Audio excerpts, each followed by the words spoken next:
Nowhere to Hide. I'm Brian Hyde, and we're going to talk today about the big lie of Prop 1. Look, I know it's a hot button issue, it's going to be on the ballot this November, but why is so much out of state money flowing into the gem state? And for that matter, why are the supporters of Prop 1 trying to tear down the signs and deface the signs that would encourage you not to vote for this proposition? Has there ever been a time when the people who are on the right side of history were trying to censor other thoughts or other ideas? We'll talk about it coming up. Press club or bias all media, newspaper, radio. To be completely blunt here, Brian, and there are plans to expand indoctrination. That's right. Well, Idahoans are also concerned. Horror shot. That line would be moving a little bit farther west. I'm like crying. Nobody wants to see dark money is influencing policy in our state. Well, that's not how this works. Once again, welcome to Nowhere to Hide. I'm glad I get a chance to sit down with you twice a week and talk about some of these issues like Prop 1 and go over them in some detail because there's obviously some confusion and some of it, believe it or not, is deliberate. So hopefully today we're going to clear up a few of the misconceptions, and I'm adding my voice to a chorus of other far more qualified voices that likewise are warning about this proposition, which masquerades as, well, it's about open primaries or it's about ranked choice voting, when it's really not about well, it's certainly not about open primaries. The ranked choice voting, that's something else. But I want to start with, first of all, an image of who really is pushing for Prop 1. Who wants jungle primary, to do away with closed primaries? Who wants to make sure that every possible voter is participating in what amounts to basically a uniparty kind of primary? You ready to see? Here's the persons that you're looking at. We'll call them trans Republicans for the lack of a better description, but essentially they're Republicans, but they're Democrats, but they aren't sure what they are. They just know that they cannot get elected under their current appearance or their current reality. And so they have to pretend to be something else. And they want to encourage others to pretend too. And they're pretending that in some way they're defending, what's that word? Democracy. They're going to save our democracy by basically doing away with the primary elections. And I'll explain more about that in just a moment. The bottom line is there's a lot of half-truths that are being told, and there's some outright deception. And I want to recommend that you go onto X, and I want you to find this guy. His name is Matt Edwards. And when you see Matt's smiling face, that's pun intended there. No, he seriously has one of the best explanations that I've seen as to why there's a difference between a primary and a general election. And, I hadn't even heard this before, but when he explained it, it was like, okay, this makes sense. First of all, you have to understand, parties exist for the purpose of getting candidates elected. Okay. I don't like partisan politics. You may or may not like partisan politics, but parties allow people, individuals, to come together and to pool their resources, pool their efforts to organize in a way that they can effectively get their candidates elected. Now, Matt explains in a very nice, about 10-minute long video on X that primary elections are for the parties. That's what they're for. They're not the general election. And this is where the folks who are proponents of Prop 1 are trying to confuse it. Well, they're not even letting people vote in the primary election. And the primary election is not for the unaffiliated. It's for those parties, and that would include the Democrat, Republican, Constitution, and probably Libertarian. I think there's only 4 of the parties that are recognized here in the state of Idaho.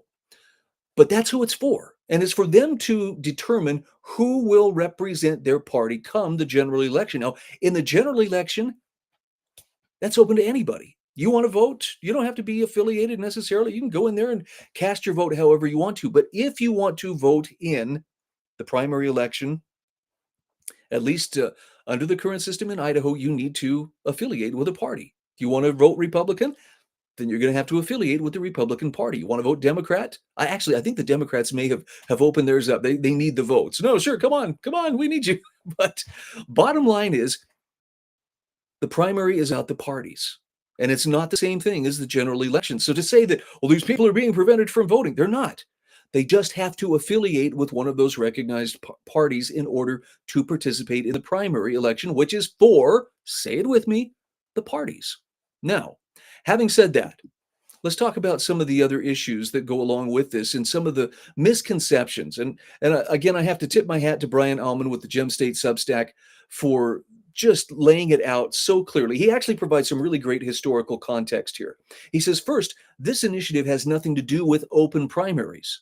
So when you hear that phrase, and you'll notice that's what the proponents really tend to stick with. Oh, it's open primary, open primary. No, an open primary is a partisan, meaning a party-driven primary election in which voters may choose which party's ballot to fill out. So after signing in, a voter can request a ballot for any of the 4 registered parties in Idaho: Republican, Democrat, Constitution, or Libertarian. Or in nonpartisan questions like school board candidates or magistrates, you can actually request, or you can stick with an unaffiliated ballot. But otherwise, if it's a primary, it's supposed to be for the parties.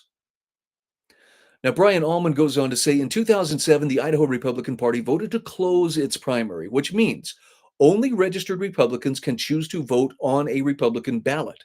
Now, the Secretary of State at the time, who was a moderate by the name of Ben Usursa, said that state law mandated open primaries. Well, the GOP sued the Idaho GOP, holding that as a private organization, it had the right to determine its own candidates. And in 2011, U.S. District Judge Lynn Windmill declared the open primaries law unconstitutional.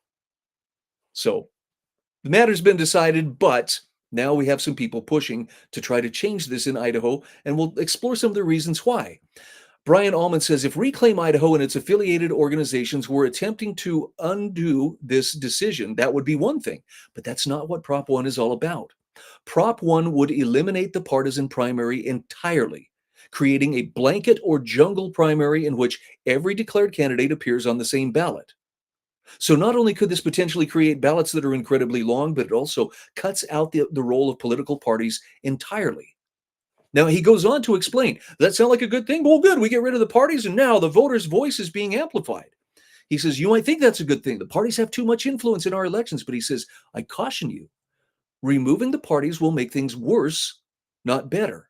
Political parties provide an avenue for participation in the political process. The parties are made up of people working together towards shared goals and have the infrastructure to turn out volunteers and raise money to support candidates and causes. What happens without parties? Well, your individual voice, believe it or not, is watered down. That's a part of this Prop 1 that you're not hearing much about, and for good reason. People likely wouldn't vote for something like that. As Brian Allman puts it, if you eliminate parties from the process, then individual voters will become less influential, not more. The political establishment would only gain more power to influence voters directly using advertising campaigns and the bully pulpit, and organizations such as Reclaim Idaho will have less competition when it comes to reaching unengaged citizens. And he says, I think that's the whole point.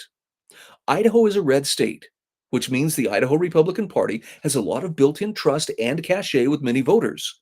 Reclaim Idaho and its allies want to eliminate that in order to achieve their goal of turning Idaho blue, or at least turning it purple. So the problem that Reclaim Idaho and its allies are claiming to want to solve is that of voter engagement and participation. Now, first, they dishonestly claim that many people are prohibited from voting in the primary, but that's not true. The only hurdle is that you have to be a registered Republican to request a Republican ballot. And registering as such is simple. You can actually do it at the polling place, provided you weren't recently a member of another party. Okay, they don't want people gaming the system. Can you blame them? So what if somebody doesn't want to register as a Republican? Well, Brian says that's fine, but that person doesn't have the right to vote in the Republican primary. The unaffiliated voters who are driving support for Prop 1 want to have their cake and eat it too. So, second, he says supporters claim Prop 1 will improve turnout. Now, they say many voters are turned off by our current system, but Brian says, I disagree. He says, I think the system is fine, but citizens need to take their voting more seriously. Now, listen to what he says here. If you're going to do your civic duty to help select our lawmakers and leaders, you need to do the work of educating yourself on who these people are and what they stand for, no matter what party designation is beside their names. And a lot of people don't even want to take the time to do that. And that's their choice. But his point is, making the system more complicated will not solve that problem. There's nothing worse than an uninformed voter showing up in the voting booth. Now, Brian Allman writes that Reclaim Idaho and its allies know that ranked choice voting is confusing, unfair, and worst of all, it's unpopular. That's why they avoid the phrase like the plague. They would rather entice voters with positive messaging about open primaries than tell them the truth about what Prop 1 really will do to our state. But he says, forewarned is forearmed. Take the information I've presented you with and share it with your family and friends and neighbors. Idahoans do not want ranked choice voting, and the only way it wins is if we don't show up to vote. So, yeah, does it sound a little bit urgent? Oh, you're really trying to get people. Are you scared? Not scared, but definitely concerned, because it's clear that what people are doing is not in the best interest of furthering your political influence. They're telling you this. This is the same way the 17th Amendment was sold, to the states. Well, we have the people popularly elect the senators, and why every person has a voice in who their senator is. But there was a very wise reason why the founding generation initially constructed the selection of senators to be done by state legislatures. And it was because they needed that accountability to the states that they were supposed to represent. The Senate is different from the House of Representatives. The House of Representatives was elected by the common people and accountable to the common people every 2 years. Senators were elected every 6 years, or selected as the case may be, and until the 17th Amendment, their loyalty lay with the states that sent them to Washington, D.C. After the 17th Amendment, when it was just a matter of popular vote, the voice of the citizens was diluted, and the loyalty of the senators switched from the states they were representing to the political machine in Washington, D.C. Tell me that was a good idea. Was it a good idea? I don't think so. And this is the same kind of conundrum we're facing in, ranked choice voting and Prop 1 telling us, we're going to have open primaries and it's going to make your voice stronger, but it will not. It will have the opposite effect.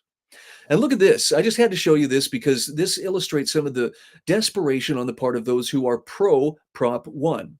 When signs go up saying, don't Californicate Idaho's elections, they want to deface them. They've stolen signs. They've torn them down. They've painted swastikas on them. Isn't that a hate crime somewhere? Anyway, in this sign here, the people who made this sign think you're stupid and want to control you. Classic projection here. The person who's covering up this sign thinks you're stupid and would like to control you. The best way they can do it is if you assist them by voting for Prop 1. One final note, and I just want to share this excerpt with you. This is actually from an article talking about the Electoral College, which, that's a sore spot with some people too. But there are some people who go so far to say, well, it's just a relic of slavery. That's all it is. And I included this because one of the attacks on the Electoral College is the idea that, it's undemocratic. And that's what you hear about closed primaries. That's an undemocratic thing to do. Listen to this, though. The American government was never meant to be based on democracy, not just the American government, but American government. Even the states are required by the Constitution to have a republic form of government. So democracy can be a component, albeit an important one, of a constitutional republic or a state republic. But this next part's the most important. The protection of liberty and the rights of individuals are far more important than the ability of the majority to impose their will. This is an article by Alex Zenos on realclearpolitics.com. And that's the problem.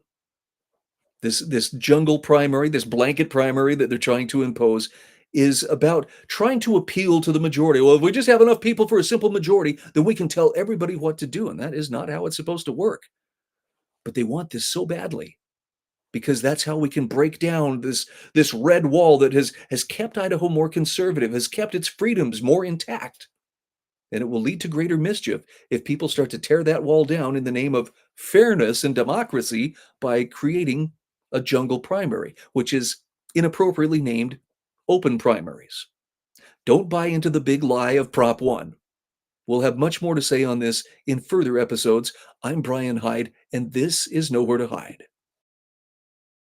Press Club or bias all media, newspaper, radio. To be completely blunt here, Brian, and there are plans to expand indoctrination. That's right. Well, Idahoans are also concerned. Horror shot. That line would be moving a little bit farther west. I'm crying. Nobody wants